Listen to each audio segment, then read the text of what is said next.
al castellano la palabra Biblia con I, uno dice I normal o I de puntico, dice uno, ¿verdad? Y es en nuestro castellano suena, como no tiene la S, suena en singular. Pero realmente la Biblia, como dijo el hermano John, es un compendio de 66 libros que tenemos a la mano, hermano, que tenemos a la mano. El año pasado hablábamos del hecho histórico de que para que usted tenga la Biblia hoy como está acá, hubo hombres y mujeres que murieron para que esa Biblia esté en nuestras manos, así como la tenemos. Es dentro de los datos que podemos hablar acerca de la Biblia, es importante, es interesante, es el libro más impreso, con más copias impresas. Es uno de los libros más vendidos a nivel mundial. Decía el hermano Héctor, se venden casi 50 Biblias por minuto en el mundo entero. Pero ha sido uno de los libros más perseguidos también, más quemados. Es uno de los libros más polémicos. Hermano, ¿cómo no centrar? El pastor José Luis decía la semana pasada, hay quienes nos tildan que idolatramos la Biblia. Yo no diría que idolatramos la Biblia, pero sí para la iglesia evangélica, la Biblia es la máxima autoridad, porque contiene la palabra de Dios. Que hay hombres que con mala intención malinterpretan el mensaje, sí, pero la Biblia es la máxima autoridad del creyente.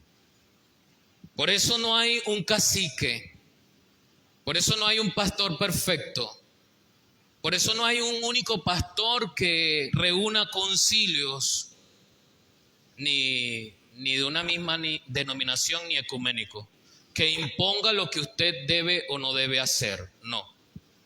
La Biblia nos despierta el hecho de que es la palabra de Dios y que usted como sacerdote universal, porque el apóstol Pedro nos habla del sacerdocio universal, usted puede leerla e interpretarla y aplicarla a su vida. Esa es la importancia que le da la iglesia evangélica a la palabra de Dios, que ha llegado de manera fácil a nuestras manos. De repente usted la compró hace unos años, cuando era aún más fácil comprarla, o se la regalaron.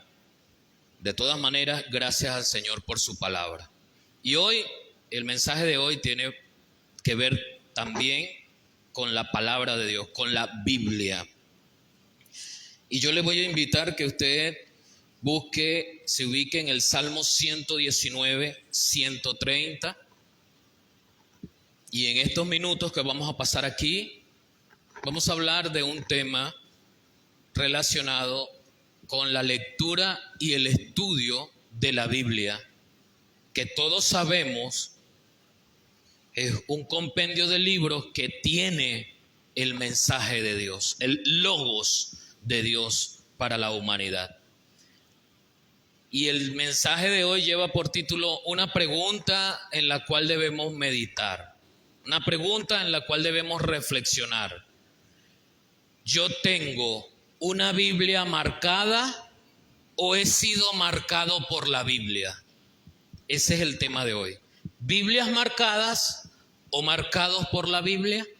Son dos cosas distintas y es lo que vamos a estudiar en estos minutos de esta mañana. El Salmo 119, 130 dice: la exposición de tus palabras alumbra, hace entender a los simples. Por mucho tiempo hemos predicado la palabra, hermanos, y hemos tratado de entender, de interpretar el mensaje de Dios allí descrito.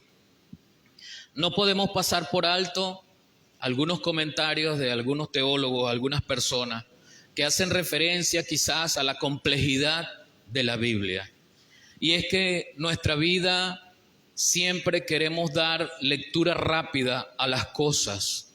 Yo soy docente ya jubilado, 20 años dando clase, y por 20 años puedo decirle con propiedad que gran parte de los estudiantes no leen bien. Gran parte de los estudiantes no saben hacer una lectura analítica, crítica, interpretativa. Y los estudiantes de ahora, mucho menos. Yo sé que usted, ya con 40 años y más, cuando estudiaba, lo mandaron a leer Doña Bárbara, ¿se acuerda? Un librito como así de grueso. Y usted tenía que sacar un análisis de esa novela. Lo mandaron a leer novelas como El Quijote de la Mancha. Lo mandaron a leer de Miguel Cervantes. Lo mandaron a leer Casas Muertas o El Coronel no tiene quien le escriba, de Gabriel García Márquez, La Ilíada de Homero, 100 años de soledad. Así que, hermanos, estamos nosotros pasando una generación, los que ya tenemos 40 años, que estudiamos mucho tiempo atrás, que era una generación, no estaba bien curtida en el arte de leer, pero estábamos más familiarizados con eso.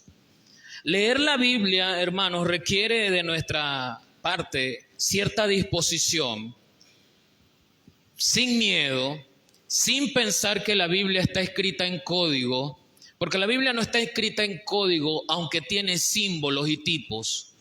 Lo primero que nosotros debemos saber es que tenemos que leer la Biblia para interpretarla, porque la Biblia no fue escrita originalmente en castellano. La Biblia fue escrita en 3 idiomas que hoy no se leen ni se hablan. Son idiomas muertos: hebreo, arameo y griego.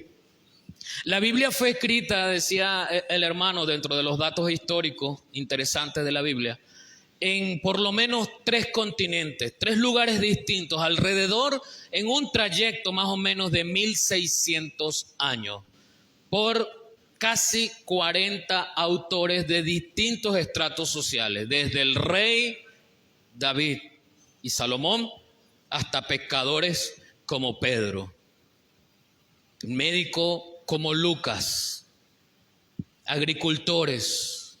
Así que, hermanos, hay una cultura impregnada muy diferente en la Biblia, llena de símbolos que solamente entendían los hebreos, en el caso del Antiguo Testamento, o los judíos o los griegos en el caso del Nuevo Testamento. Las personas que no eran judías pero que estaban viviendo bajo el Imperio Romano, el lenguaje que imperó allí fue el griego. Así que podían entender el lenguaje, la costumbre. La Biblia está llena en el Nuevo Testamento de simbología, y por eso es necesario que nosotros en una lectura profunda podamos interpretar correctamente sin que eso afecte a mi conveniencia, porque de eso se trata, hermano, de que queremos leer la Biblia a nuestra conveniencia. Y pasamos por alto aquel mensaje del Señor Jesús cuando le dijo a sus discípulos que no es porque yo practique algo o quiera algo que voy a llegar al reino de Dios o al gobierno de Dios. No es creer en Cristo de cualquier forma, cuando de Él mismo salió la expresión: el que cree en mí, como dice la Escritura. Si no lo dice la Escritura y yo estoy practicando una forma de creer en Dios, entonces no estoy haciendo nada. Usted y yo creemos en Cristo como dice la Escritura. Así que para tener provecho de eso, vamos a la Escritura y vemos, leemos, interpretamos correctamente cómo creer en Dios. Jesús le dijo a los discípulos: yo soy el camino, la verdad y la vida. Nadie viene al Padre sino por mí. Así que no hay ninguna otra persona ningún cuadro, ningún santo, nada que te acerque a Dios que esté fuera de Jesucristo. ¿Se está dando cuenta cómo cuando vamos a la palabra nos enseña la forma correcta de creer en Dios? Pero no solamente eso, hermanos. Precisamente la reflexión que tenemos en esta mañana nos lleva a pensar que muchos de nosotros hacemos uso correcto de nuestro tiempo al apartar horas para pasar un tiempo de estudio bíblico, personal, ¿sí? Y me siento en la cama, me siento a la mesa, me siento en la silla con mi escritorio al frente, la Biblia, el lápiz, el cuaderno. Y si pudiésemos pasar por cada una de las Biblias que aquí están, estoy seguro que podemos observar Biblias marcadas, algún comentario, y en ese momento no tengo el cuaderno y en uno de los espacios de la Biblia en blanco, allí anoto alguna referencia. Quizás en mi casa tengo el resaltador y resalto o subrayo con el lápiz un versículo, y así estoy haciendo un estudio bíblico personal, y eso está bien. ¿Cómo es una persona que marca la Biblia? Porque, hermano, aunque reconozco no solamente reconozco, conozco personas que no les gusta marcar la Biblia. No les gusta. Y quienes dicen que esto es palabra de Dios y ahí no se le puede escribir nada. Yo no digo lo contrario. Eso es como algo suyo, ¿no? Si usted tiene la ropa suya y hay quienes le ponen adornos, le cambian los botones para hacerlos más grandes porque les gustan los botones grandes. Hay quienes se compran una camisa manga larga y la recortan porque les gustó el color y la forma, pero no les gusta que sea manga larga. Cada quien adopta y adapta de cierta forma sus pertenencias, incluyendo la Biblia como libro, ¿no? Pero creo que tampoco tiene nada de malo que usted subraye el versículo que le llamó la atención, que usted subraye la palabra que le llamó la atención, y para que cuando llegue a la casa busca el sinónimo o busca la definición, que usted subraye ese nombre, el argote que le llamó la atención acerca de la lectura que está haciendo. Y hay personas que trabajan mejor con esa didáctica, con esa mnemotécnica, porque eso se le dice así, ¿no? La estrategia que me ayuda de una manera más concisa a que mi mente entienda lo que allí de manera larga se está exponiendo, eso es mnemotécnica. Y puedo subrayar, resaltar, marcar, escribir y sobreescribir en la Biblia algunos mensajes, algunas reflexiones al respecto de lo que yo estoy aprendiendo. ¿Qué se requiere para marcar la Biblia? Se requiere un creyente, se requiere de un cristiano que tenga un hábito de lectura de la Biblia. Una Biblia no se marca por sí sola, aunque hay muchas personas que tienen el mal hábito de abrir una Biblia grandota, de esas con letra de 5 y hasta 6 centímetros de larga y hasta más, en el Salmo 91, y abren su Biblia en el Salmo 91 y la ubican en la entrada de la casa, en el centro de la sala, como si la Biblia allí abierta funcionara como una penca de sábila, ¿sí? Que la gente en su cultura piensa que la penca de sábila absorbe las malas energías, las malas vibras de las personas que visitan su casa o hasta las suyas mismas, porque usted viene de la calle absorbiendo esas malas vibras, según, ¿no?, de las personas. Y hay quienes tienen la práctica de dejar abierta la Biblia en el Salmo 91. ¿Se acuerda lo que dice el Salmo 91? El que habita al abrigo del Altísimo morará bajo la sombra del Omnipotente. Y bueno, arranca el salmista a partir de allí a explicar las bondades de la protección, de vivir precisamente bajo la morada del Dios Altísimo. En el peor de los casos, el creyente ni siquiera hojea la Biblia. Pero hablando de una persona que lee la Biblia, que marca su Biblia, se requiere de esa persona que con disposición aparta tiempo para leerla, para estudiarla, para tratar de aprender o simplemente entender qué es lo que está pasando. Es una persona que puede que haga un análisis profundo de aquello que marcó y entienda teóricamente lo que implica la escatología, por ejemplo, que es el estudio de los tiempos finales. Excelentes, hermanos, puede haber muchos maestros de la Biblia que entiendan en teoría lo que implica hacer uso de la homilética y la hermenéutica como técnicas de interpretación y de presentación oral del mensaje para marcar su Biblia. Eso requiere disciplina, porque es un hábito.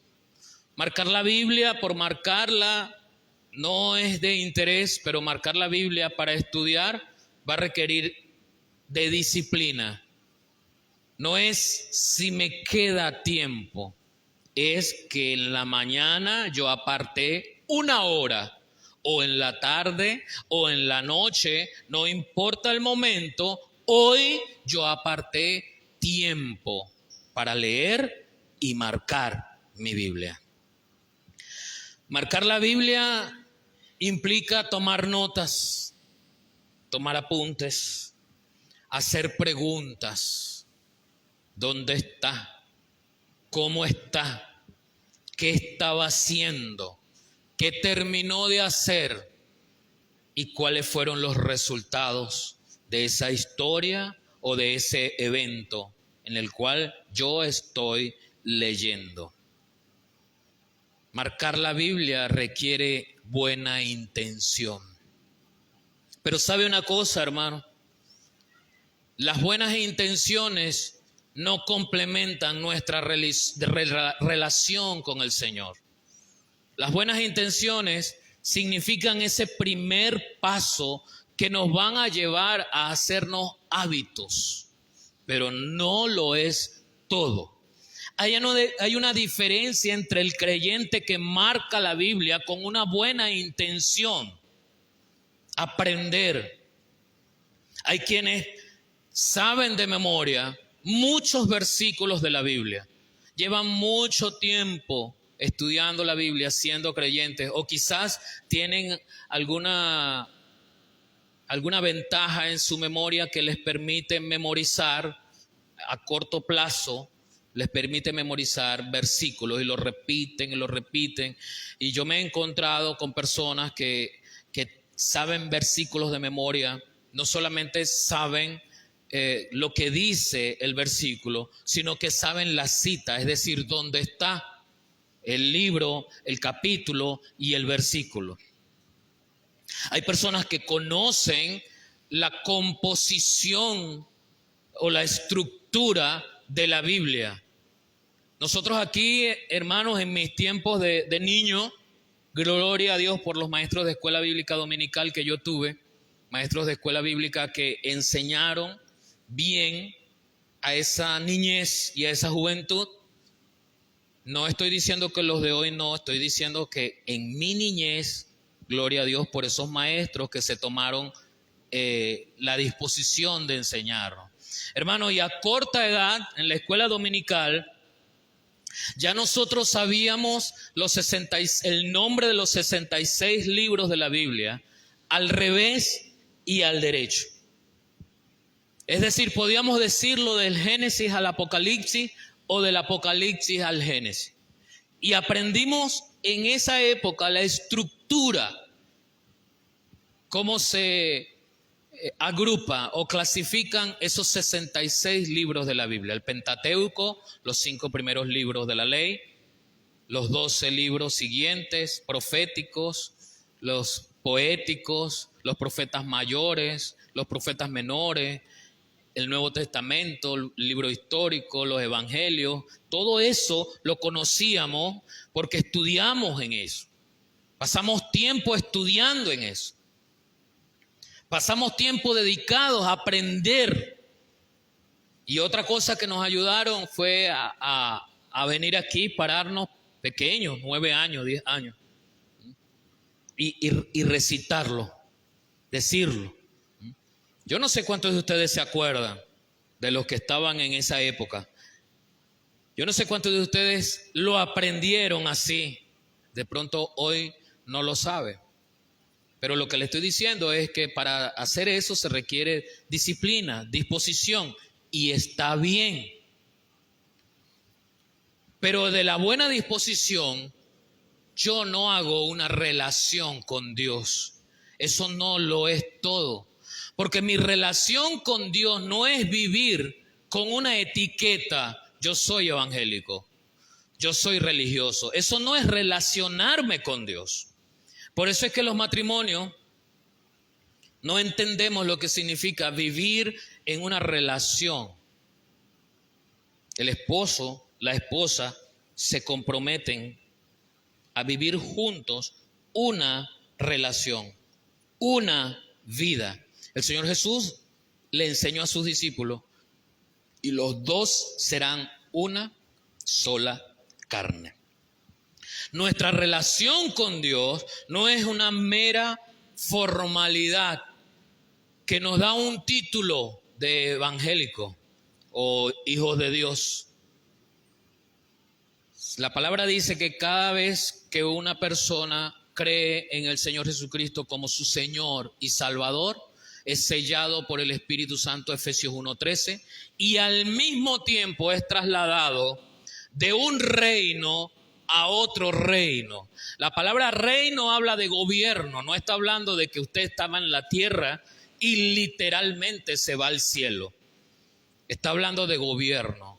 Quiere decir que antes de que yo entienda que soy una nueva criatura, ya Dios me ha trasladado de un sistema mundano donde la carne es la que manda a un sistema celestial, no de reglas, sino de una nueva vida, cuyo gobierno reside no en mí, sino en el Señor. Por eso el apóstol Pablo dice, y ya no vivo yo, mas vive Cristo en mí. De buenas intenciones para estudiar la Biblia, no puedo formalizar una relación como Dios quiere que tenga una relación con Él. Solamente leer la Biblia por leerla, marcar la Biblia para saber más, no es suficiente. Pero permítame decirle que no estoy diciendo que está mal. Le estoy diciendo que está incompleto. Le estoy diciendo que no es eso solamente, pero que por allí tenemos que comenzar. Porque le dije que para marcar la Biblia, una persona debe tener disposición, debe querer acercarse, debe querer pasar tiempo en la palabra. Y hablando de ese pasar tiempo en la palabra, este viernes pasado estuve compartiendo un mensaje de mayordomía cristiana con los hermanos caballeros de la iglesia para la familia del pastor Pablo. Gracias por la invitación. Estuve allá compartiendo con este grupo de hermanos y hablábamos precisamente de la mayordomía del tiempo. ¿Cómo yo utilizo mi tiempo de la semana? Yo le llevé a los hermanos una descripción gráfica de las 168 horas que tiene la semana. Y empezamos a sumar los gastos de horas. 8 horas de trabajo, 8 por 6. 2 horas de comida diaria, 2 por 7. 8 horas de dormir, 8 por 7. Y así fuimos 8 horas de tanto, tanto y tanto y tanto y tanto. Hermanos, y al final, después que sumamos los gastos de hora y se los restamos a los 168, las 168 horas de la semana, nos estaba dando un restante de 17 horas todavía, de sobra. Y yo le decía a los hermanos, y en la gráfica yo no estoy incluyendo, aunque yo incluí allí 5 horas semanales de congregarse, y es mucho, porque la mayoría de los creyentes, no solamente aquí, en todos los lugares, son domingueros. La mayoría de los creyentes, lunes de oración, ni pendiente, 10. Lunes de estudio bíblico, ni pendiente, 8. Actividad del día de la Biblia ayer, habían 5, aparte de los jóvenes, 5 caballeros y 5 damas, nada más. El resto, solamente pensando en el domingo. 5 horas semanales de congregarse. Y yo le decía a los hermanos, allí no está incluida la hora que paso en la palabra. Y cuando usted decide, por ejemplo, 1 hora diaria por 7 horas semanales menos 17, todavía hay 10 horas por fuera. ¿Se está dando cuenta? La mayordomía del tiempo. Entonces se requiere que yo tenga una disciplina en el que diariamente aparto para leer y marcar la Biblia. Claro que sí. Está bien. Es un comienzo, pero no lo es todo. No lo sella, no lo culmina ese proceso que me hace a mí tener una relación completa con mi Señor. En el libro de los Hechos, capítulo 8, del 28 al 31, hay una historia que nos sumerge en esto que les estoy diciendo. No es suficiente solo con leer. Debo dar el siguiente paso. Volvía sentado en su carro y leyendo al profeta Isaías. Y el Espíritu dijo a Felipe, acércate y júntate a ese carro. Acudiendo Felipe, le oyó que leía al profeta Isaías y dijo, pero ¿entiendes lo que lees? Fíjese la pregunta de Felipe a este eunuco que venía en su carro leyendo la Biblia. Este eunuco venía ocupando su tiempo en la lectura de la Biblia y está bien, claro que sí. Pero mire cómo el Espíritu Santo movió a Felipe, que en nada tenía que ver con el eunuco. Es el encuentro de dos mundos, que si no es por el Espíritu Santo, no se conectan, no se conocen. El eunuco en su carro, hablo de carro de una cuestión alada por caballo, no hablo del Mustang que usted tiene, ni de la 4x4, ¿no? Él está en su carro, tiene el libro de Isaías y está leyendo en Isaías. El Espíritu Santo se acerca a Felipe y le dice, mire lo que, escuche, solo lo que el Espíritu Santo le dijo a Felipe, acércate y júntate a ese carro. Al acercarse Felipe se entera, por lo que me dice aquí, estoy creyendo que Felipe estaba lejos, solamente podía observar, mirar la condición del eunuco, no podía escuchar lo que estaba haciendo o leyendo. Así que el Espíritu le dice, acércate y júntate. Al acercarse junto al carruaje, se da cuenta Felipe porque escucha que el eunuco viene leyendo Isaías. Y eso lleva a Felipe a confrontar la vida del eunuco. Eso lleva a Felipe a enseñarte a ti y a enseñarme a mí. ¿Estás contento solamente con leer la Biblia? Y Felipe le hace un alto al eunuco. Ya va, espérate. ¿Pero estás entendiendo lo que estás leyendo? ¿Entiende usted cuando hable la Biblia lo que está leyendo? Y dijo, ¿pero entiendes lo que lees?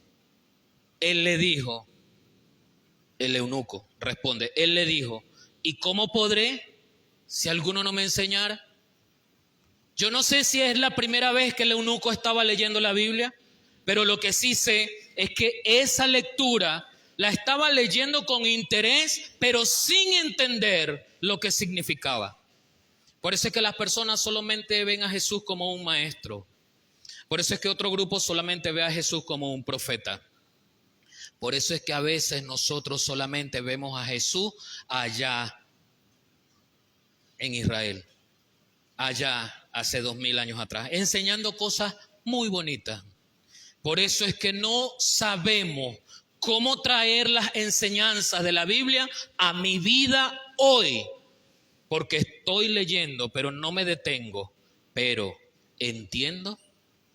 Y si no entiendo, ser lo suficientemente sincero. Porque no necesitamos tener un grado académico, aunque para leer tenemos que tener, sí, un grado mínimo de lectura, saber leer. Pero no necesitamos un grado académico de licenciado, magíster, doctor o postdoctorado para leer y ser enseñado en la palabra. Y el eunuco dijo, ¿cómo podré si no hay nadie que me enseñe? Y rogó a Felipe que subiera al carro y se sentara con él para que le enseñara. Así que, aunque Felipe no tenía en su mente conocer a ese eunuco, Felipe fue llamado por el Espíritu Santo para que la palabra marcara la vida del eunuco. Y no solamente el eunuco marcara su Biblia. En el Evangelio de Mateo capítulo 23 versículo 1 nos encontramos con una historia donde nuestro principal actor es Jesucristo. Dice así: entonces habló Jesús a la gente y a sus discípulos diciendo, en la cátedra de Moisés, fíjese usted la palabra que utiliza la versión Reina Valera, cátedra, es decir, en la clase. Cuando los fariseos se reunían a la exposición de la palabra, no solamente se reunían a leerla, era una cátedra. Era una cátedra de lectura, de solemnidad, de respeto por el libro de la profecía que se estaba leyendo. Recuerde que en el tiempo de Jesús no estaba escrito el Nuevo Testamento, no tenían las Biblias ni siquiera de esta manera. Lo que contaban eran con rollos de los libros, pergaminos enrollados. Y sobre todo encontraban allí los salmos. Era muy común que en esta época el rollo de los salmos y el rollo del profeta Isaías se le diera lectura con frecuencia. Los fariseos daban su clase leyendo solemnemente el rollo del libro y luego explicando lo que había sucedido. Y el Señor Jesús le dice a la multitud, entonces habló Jesús a la gente y a los discípulos diciendo, en la cátedra de Moisés se sientan los escribas y los fariseos. Así que todo lo que os digan que guardéis, guardadlo y hacedlo, mas no conforme a sus obras, porque ellos dicen y no hacen. Entonces, no solamente existen las personas que solo marcan la Biblia, sino que toman de la Biblia lo que les conviene para enseñar. Así que hay dos elementos importantes acerca de marcar la Biblia. Yo soy de los que marco el versículo que me llama la atención, porque este es el versículo que le voy a decir a mi esposa cuando llegue a la casa. Esposa, mira lo que la Biblia dice. La esposa esté sujeta a su esposo. ¿Ve? Y ella está allí marcadito, con un resaltador en verde, así fosforescente, para que mi esposa lo vea. O la esposa ha marcado aquel versículo que dice, y a ustedes esposos tratarla como a vaso más frágil. Y comienza esa guerra santa en el matrimonio, ¿no? Y la Biblia dice que tú, y la Biblia dice que tú, y la Biblia dice que tú. Y empiezo a encontrar y a utilizar aquellos proverbios con el hijo. Hijo mío, si guardas mis mandamientos, así dice la palabra. En la cátedra de Moisés nos sentamos a decir, mas no hacer. Biblias marcadas. Por eso es que no es completo. Por eso es que solo la Biblia marcada no me acerca a una relación profunda con Dios. Porque o solamente está marcada y yo conozco la teoría, o está marcada en aquellos textos que me convienen. En esos textos que me llaman la atención, como aquella secta de hace algunos años atrás, que obrando en su dogma, mal llamado doctrina, en la carta a los Hebreos, hay un versículo que se tomaron de allí y 9:26 de la carta a los Hebreos. De manera que le hubiera sido necesario padecer muchas veces desde el principio del mundo, pero ahora, en la consumación de los siglos, se presentó una vez y para siempre por el sacrificio de sí mismo.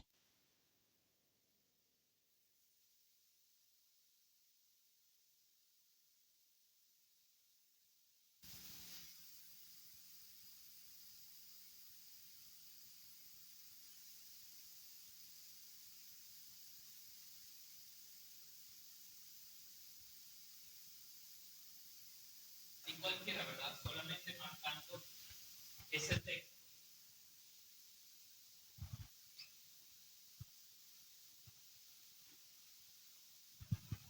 Solamente marcando ese texto. Si yo saco el texto de su contexto, el texto me dice una realidad, ya Cristo quitó de en medio el pecado, no hay pecado. Pero eso no es lo que quiere decir allí. Por no leer bien, por no interpretar bien, estoy aplicando a mi conveniencia un dogma. Y así lo enseño de manera errónea, de forma equivocada. No basta solamente con tener Biblias marcadas.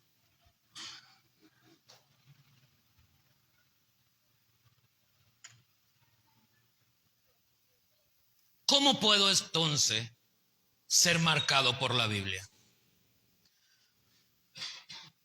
¿Cómo puedo trascender más allá solamente de una Biblia marcada? De numerar, de escribir, de resaltar o subrayar algún texto que me llame la atención. ¿Cómo ir más allá para traer la palabra, lo que dice el Salmo 119, 130? La exposición a tus palabras alumbra. ¿Alumbra qué? ¿Alumbra qué? ¿Es que acaso mi vida y el caminar en ella, el transitar en ella, necesita una luz que me despeje la oscuridad del camino? Porque hacia adelante vemos como ciegos. Es una paradoja. Vemos como ciegos. Sí, porque usted y yo no estamos ciegos realmente o biológicamente hablando. Aunque algunos tenemos astigmatismo, miopía, hipermetropía, ¿no? Aquí hay bastante con lentes. Hay otros que se están riendo, pero que van para allá. Pero nuestro destino no lo conocemos. Usted sabe que ahorita usted está sentado allí, pero usted no tiene la garantía de que a las 12 esté con los pies debajo de la mesa.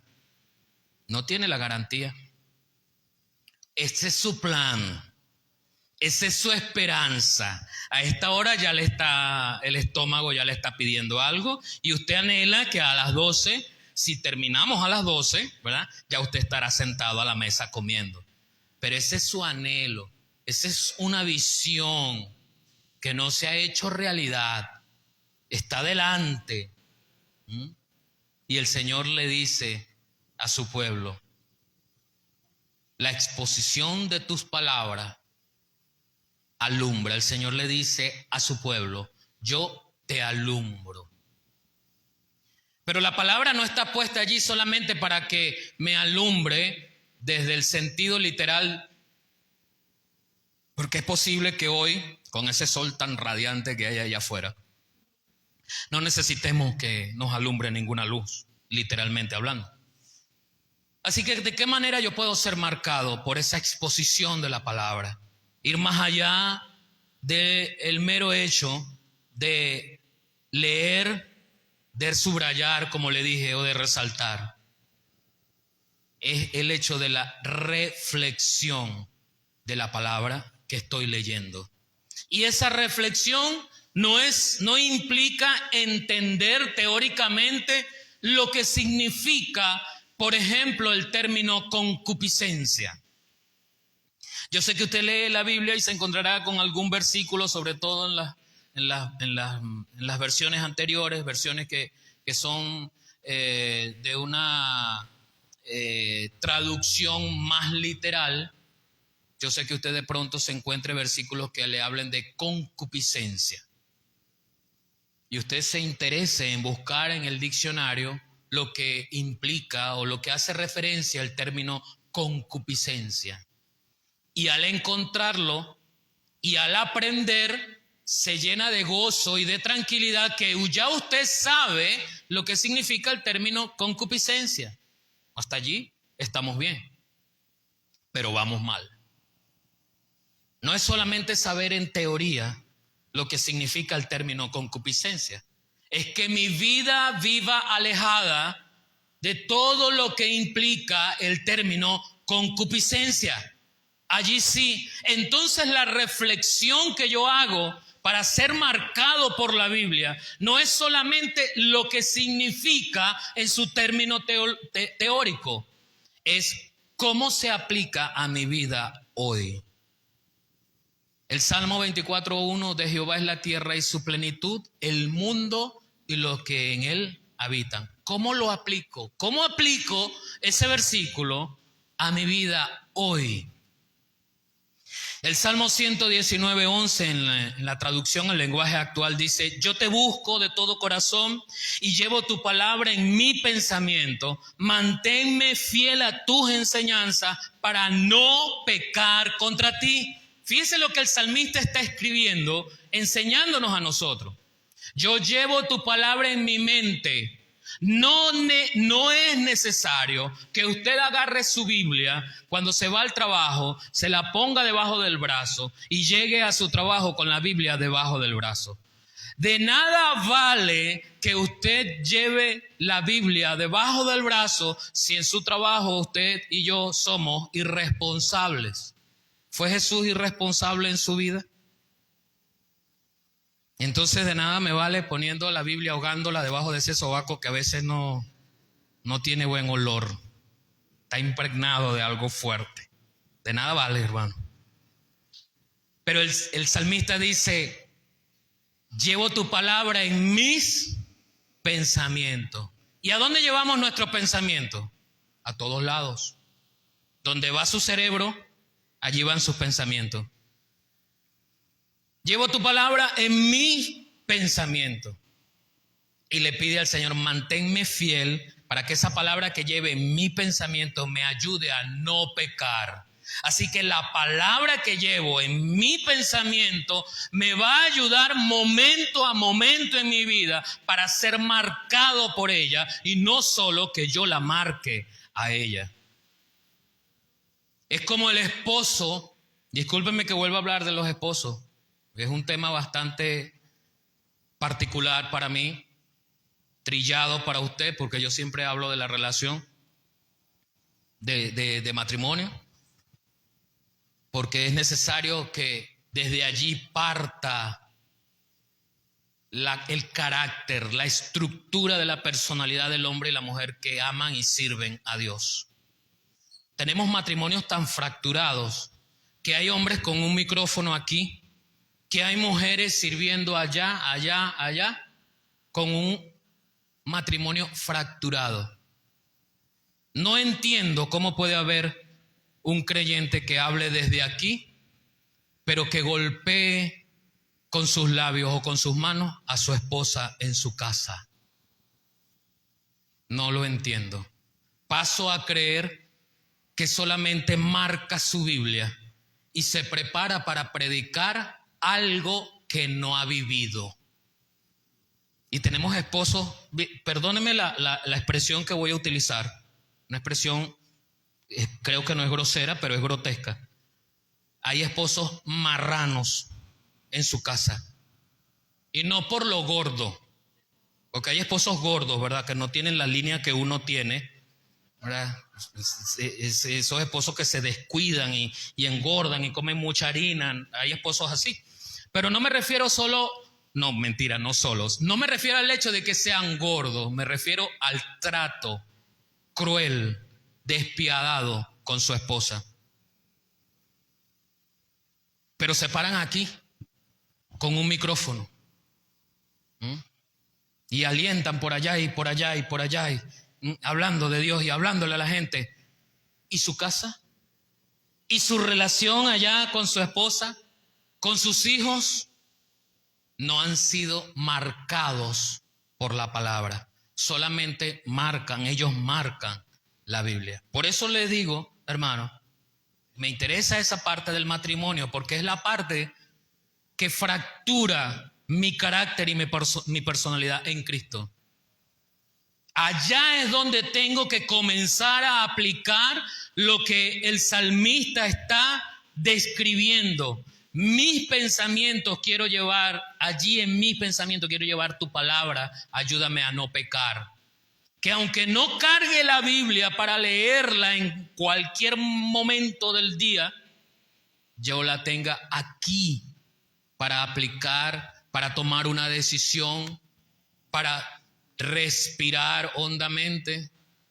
Hermano, el matrimonio, la relación matrimonial es tan dinámica que en cualquier momento del día, el esposo o la esposa le van a sacar de quicio a su cónyuge por cualquier cosa que ocurra. El problema no es que se presente esa dificultad, el problema es cómo yo respondo ante eso. Esa es la cuestión. Esa es la cuestión. Entonces me ubico y recuerdo aquel texto que me dice a mí, no le dice a usted, discúlpeme, es mi Biblia, la estoy leyendo para mí, y el texto me está diciendo a mí, Avi, deja la ira. No se ponga el sol sobre tu enojo, Avi. Me está hablando a mí, hermano, discúlpeme, busque su versículo, busque el suyo. Este me está hablando a mí, Avi. Quítese de su boca, Avi, toda maledicencia, Avi. No se lo está diciendo a los discípulos allá, tampoco se lo está diciendo a usted. Nuevamente, perdóneme, me lo está diciendo a mí. Y la maledicencia y las maldiciones me las quito allá en mi casa también. No solo aquí. Hermano, cuando nos reunimos aquí es muy fácil. Comenzando por el hecho de que todos nos ponemos la mejor pinta. ¿Sabe lo que me explico? Lo que quiero decir con pinta, ¿no? El mejor traje. Míreme, usted no me va a ver a mí de lunes a sábado con corbata, salvo que tenga alguna actividad aquí. Estamos con un sol tremendo que no va a obligarme a poner corbata por cualquier cosa, ¿no? Y usted se pone esa blusa, ese vestido, esa falda, ese pantalón, esa chaqueta, se acomoda, se plancha el cabello. Estoy seguro que anoche hasta las 10 de la noche estaba jalando el cabello. Esta mañana se estaba echando ahí su perfume.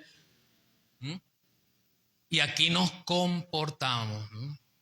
Aquí venimos agarraditos de la mano, la familia entra juntica, toda la familia agarraditos de la mano, se sientan en la misma banca, se sentaron. A veces uno ve los ojos de los papás haciendo señales así con los ojos a los hijos para que se queden quietos. A veces se van así unas señales de la esposa que, estás oyendo, esto es para ti. No se lo dice, pero con los ojos le está diciendo, esto es para ti. Eso se ve, se nota, pero aquí estamos bien. Aquí se nos hace fácil.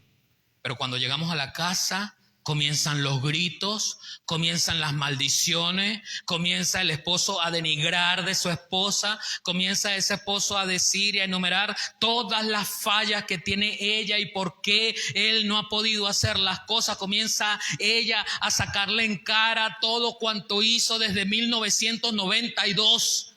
El 15 de febrero del 92, ¿te acuerdas? Ese día.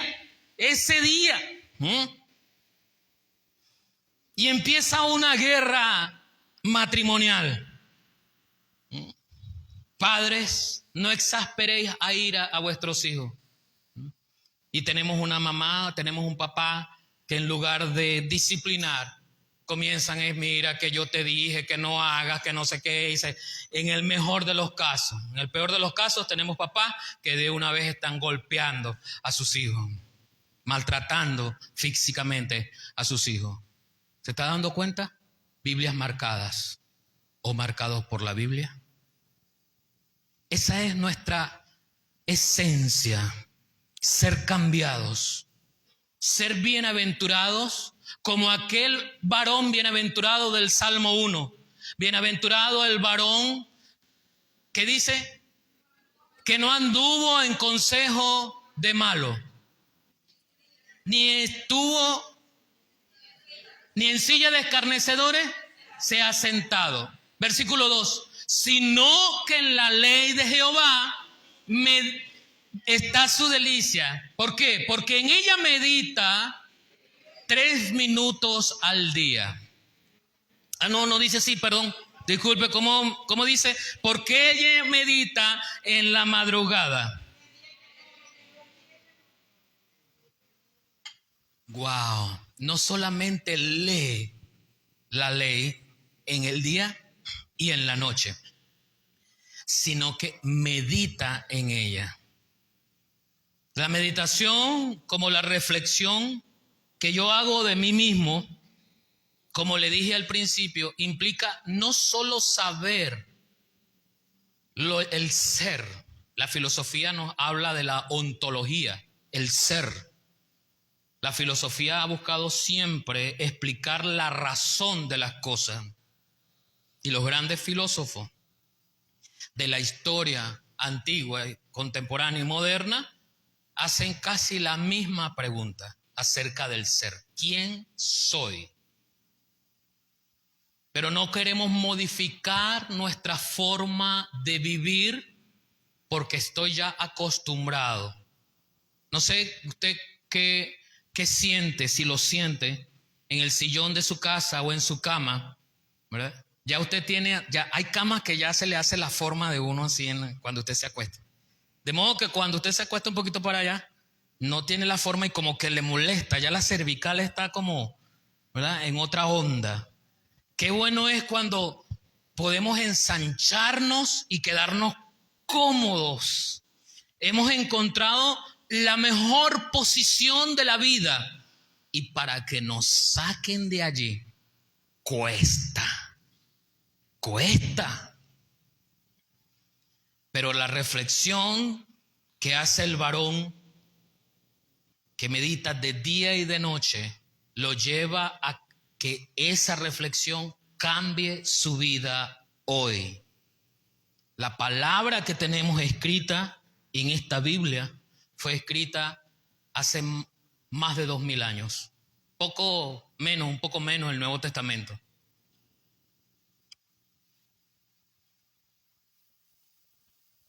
Historias, costumbres, mandamientos que fueron escritos muchos años atrás, pero que tienen vigencia para nuestra vida hoy, porque trascienden del tiempo y del espacio.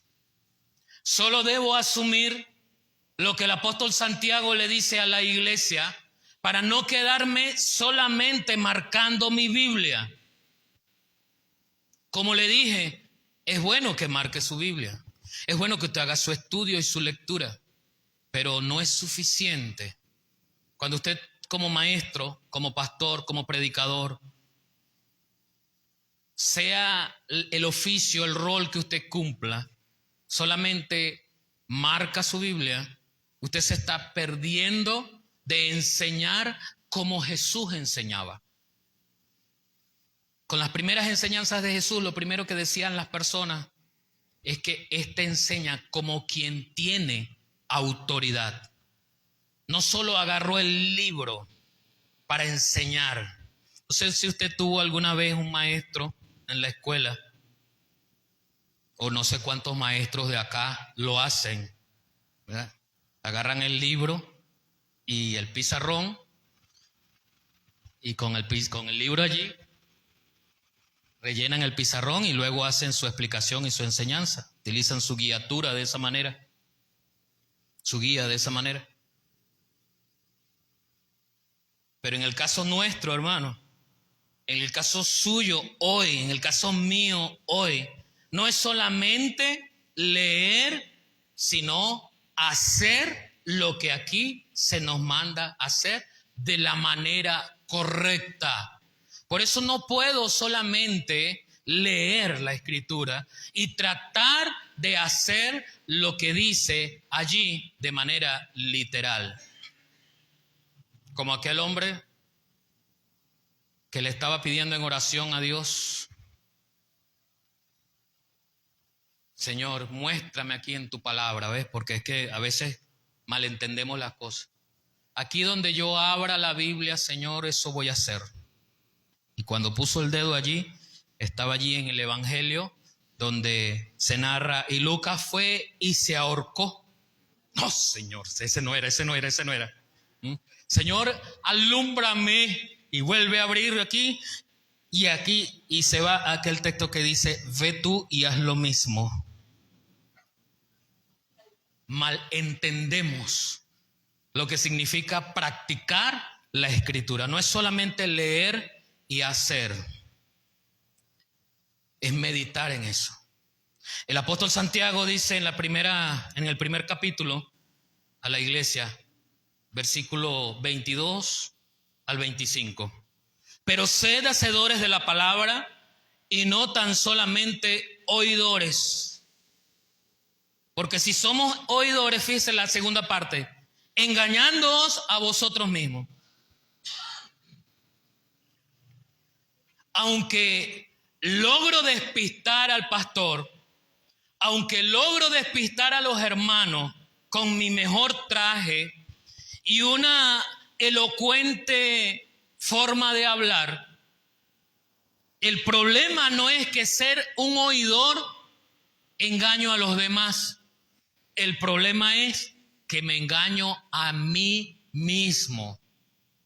Me engaño a mí mismo creyendo que porque leo mucho la Biblia y la marco, yo estoy bien con el Señor.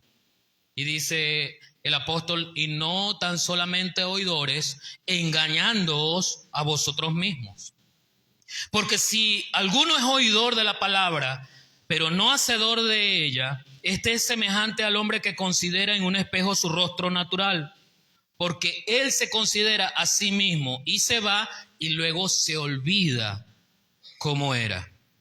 Mas el que mira atentamente en la perfecta ley, la de la libertad, no la de Moisés, la de la libertad, y persevera en ella, no siendo oidor olvidadizo, sino hacedor de la obra, este será bienaventurado en lo que hace.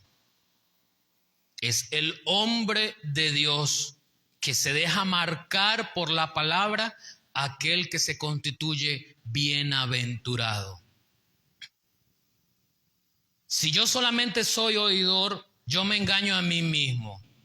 Quizás usted diga: engañé al pastor, engañé a la iglesia, pero usted solamente se está engañando a usted mismo. ¿Quiere que le diga por qué?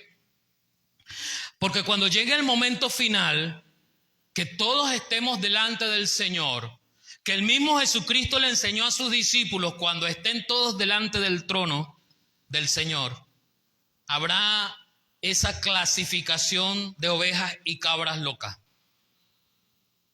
Y unas pondré a mi derecha y las otras a la izquierda, que se van a la perdición.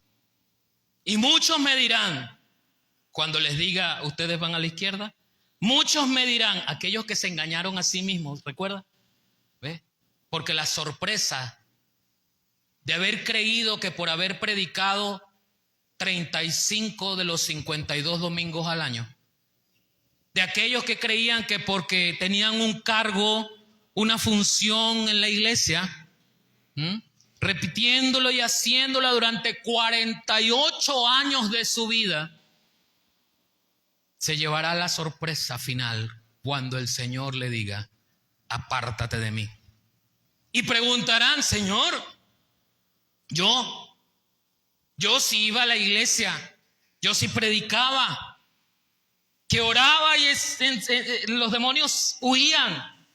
Yo estaba allí, Señor, yo estaba haciendo, pero te convertiste solamente en un oidor olvidadizo. Nunca fuiste transformado realmente. Nunca fuiste marcado por la Biblia. Y el Señor finalmente le dirá, nunca te conocí. Apártate de mí, porque no estás inscrito en el libro de la vida. ¿Se engañó o no se engañó a sí mismo? ¿Se engañó? ¿Pudo haber engañado al pastor? Sí, porque hay quienes uno piensa, oye, mira, pero qué hermano, mire, usted lo ve allí bien bonito, bien arregladito con su corbata, mire cómo predica ese hermano, poderoso, me sentí hoy bien, mire cómo habla, qué elocuencia, qué servicio tiene ese hermano. Pero es un oidor olvidadizo, porque lo que él dice no lo aplica en su casa, en amor con su esposa y con sus hijos. O viceversa, una esposa que no lo aplica en su casa, en amor con su esposo y con sus hijos. Por allí comienza el verdadero arrepentimiento. Por allí comienza el verdadero marcaje, el verdadero hecho de que la palabra me marque a mí.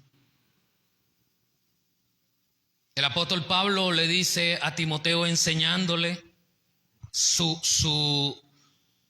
función, su rol como pastor, y el apóstol Pablo le dice a Timoteo en la segunda carta, versículos 16-17 del tercer capítulo, toda la escritura es inspirada por Dios, pero no solamente es inspirada, él dice y útil. La escritura tiene un propósito, hermano. La escritura no es solamente para que yo me aprenda de memoria un versículo o para que vaya y lea un capítulo y venga a predicarlo a un grupo de personas. Cada vez que un predicador, en mi caso, cada vez que un predicador va a traer el mensaje de la palabra, ese predicador es expuesto primero, su vida es expuesta a ese mensaje.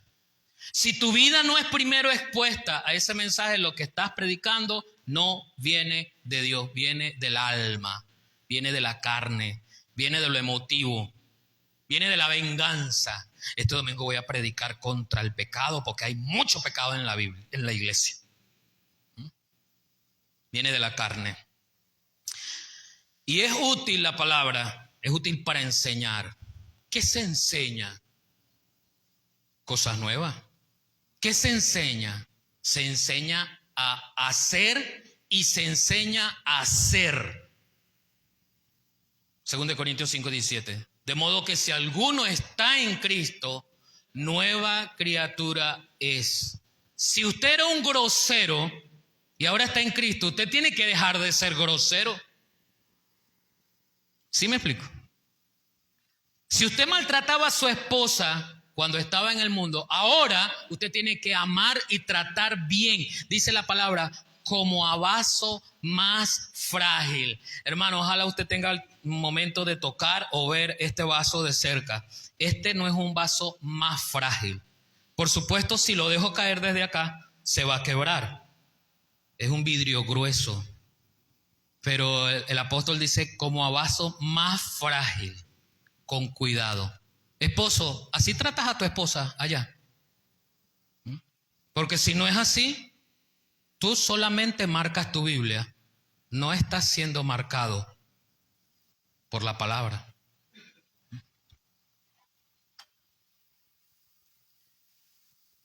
Es útil para redarguir. Es posible que lo haya hecho mal. Claro que sí, somos seres humanos. Pecamos. Claro que sí. Pero la palabra me confronta y me dice, mira, lo hiciste mal. Ajá, Señor, ¿y ahora qué? Sigue leyendo la palabra dice, ve y pide perdón, arrepiéntete. Y si mi orgullo es más grande, no estoy siendo marcado por la palabra. Solamente marqué allí donde la Biblia dice pecado, más nada. Es útil para corregir lo que está mal. Es útil para instruirme en lo que está bien. Eso le dice Pablo a Timoteo, a fin de que el hombre sea perfecto, enteramente preparado para toda buena obra. Y toda buena obra comienza en casa, hermano, con la esposa, con el esposo, con los hijos. Toda buena obra comienza allá afuera, no aquí, hermano, allá afuera, en su trabajo, en la universidad, en la escuela, en la tienda, en el supermercado, con sus vecinos. Uno como pastor sabe, hermano, uno como pastor sabe que el mejor testigo para decir si usted es creyente o no es su vecino. Buena, aquí vive Pedro Castaño. ¿Quién? Pedro Castaño, sí, él es evangélico. Evangélico, sí. Pues el único Pedro que yo conozco vive aquí al lado, pero nada. Eso se dicen unas maldiciones, eso todo el día pelean, eso se dicen groserías. Ese hombre además me debe, me quitó hace un mes, me quitó no sé cuántos dólares y no me lo ha querido regresar. Ese Pedro Castaño, perdóneme, estoy utilizando ¿cómo se llama eso? Un personaje. Espero que aquí no haya y tampoco de allí de la transmisión, ¿no? Pero ese sujeto ha sido solamente, él lo que hace es marcar la Biblia, no ha sido marcado por la Biblia. Y quiero terminar este mensaje con estos dos textos que nos lleva a ser marcados por la palabra. Mateo 7, 24 al 27. Cualquiera pues que me oye estas palabras y las hace, le compararé a un hombre, ¿cómo es? Prudente. ¿Cómo es ese hombre? Prudente. El hombre marcado por la Biblia es un hombre prudente. ¿Por qué es un hombre prudente? Porque toma la enseñanza de la palabra y nos ayuda a vivirla hoy. Un hombre prudente que edificó su casa sobre la roca. Descendió lluvia, vinieron ríos y soplaron vientos y golpearon contra aquella casa. Y no cayó porque estaba fundada sobre la roca. ¿Quién es la roca? Cristo. Pero también hay un hombre imprudente. Versículo 26. Pero cualquiera que me oye estas palabras y no las hace, le compararé a un hombre insensato que edificó su casa sobre la arena. Y descendió lluvia y vinieron ríos y soplaron vientos y dieron con ímpetu contra aquella casa y cayó y fue grande su ruina. Por eso es que solamente cuando marcamos la Biblia estamos sujetos a la ruina. No hemos entendido nuestra relación. ¿Cómo crecer en la fe si no estamos siendo nosotros marcados por la exposición de la palabra. Y cierro con el último versículo de Apocalipsis 1:3. Dios, una bienaventuranza, hermano.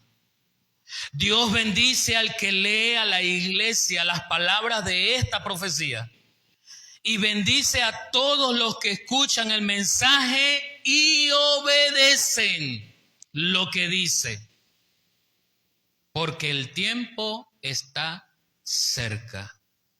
Basta ya de aparentar que porque leo la Biblia soy buen cristiano.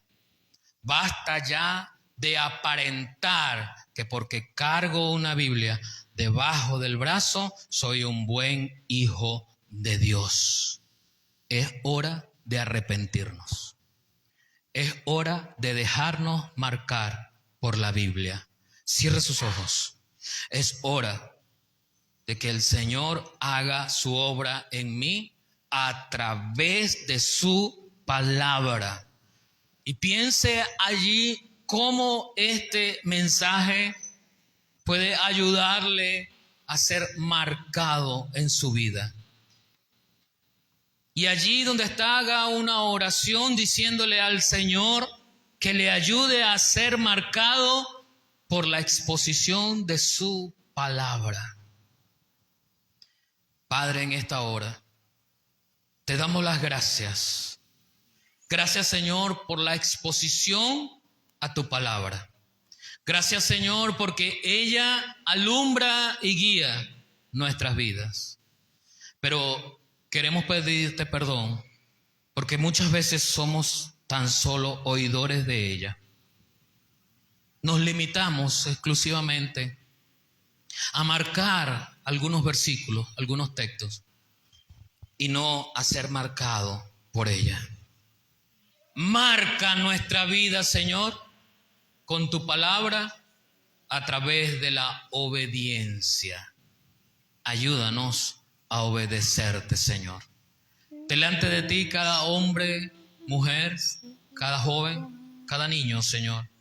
Que seas tú obrando en cada vida, Señor. Y que tu palabra nos llene como realmente es tu mensaje. Que cada uno de nosotros podamos tener una visión correcta de las Escrituras para aplicarla a nuestras vidas, Señor. Gracias, mi Dios. Gracias.